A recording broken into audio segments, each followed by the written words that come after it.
my skepticism. When John and Robert F. Kennedy were assassinated, or Martin Luther King was gunned down, when Vice President Agnew was kicked out of office and Richard Nixon soon after him, when the race riots erupted in city streets like mine, and gang fights erupted in our cities, many of those which I was involved in, when I saw the bizarre and senseless carnage of Vietnam, they all confirmed the lesson that was already ingrained in me and that my father had taught me so well, that the world is dominated by random, consuming, undiscriminating violence.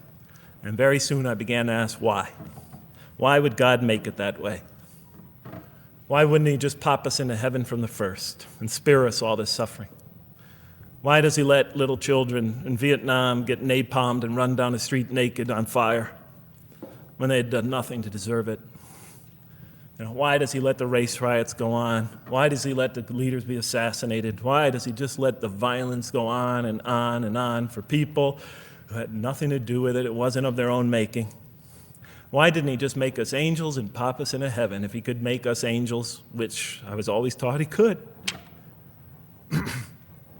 Why did he make us so susceptible to sin? Why didn't he make us impervious to it, like he made the angels? Is this the best world he could create, I thought? Is this the most perfect world he could create for our existence, for our beginning? I just couldn't figure it. And all the explanations I received from priests and doctors and lawyers, from whoever, spoke to me or taught me, they just didn't make sense to me.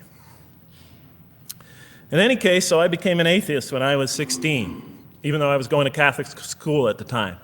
Declared myself an atheist in one class. It was a confrontation between me and a priest. We were talking about God and the purpose of life. And I expressed my views, and he said, well, then you don't believe in God. I said, well, I guess I don't.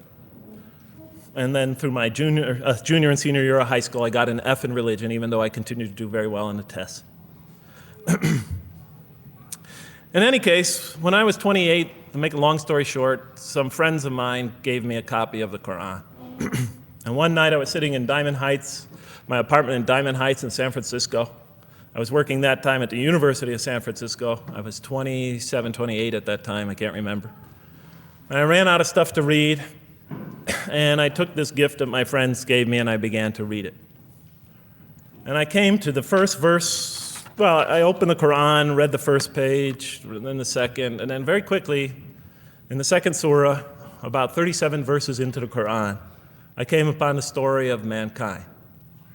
And I have to admit, I read through it very quickly. It was about 9, 10 verses long, story of the first man and woman.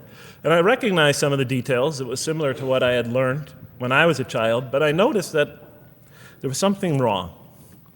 It was apparent to me that whoever authored this Quran, of course I wasn't a Muslim at the time, so I didn't have any idea who that was, whoever authored this Quran clearly did not understand the real meaning of the story, because they had obviously gotten the details confused. They didn't even understand the whole purpose of the story. And so I just read through it once, and then I read through it again, just to try to see what kind of point the author was making, and then I read through it a third time and a fourth, and then I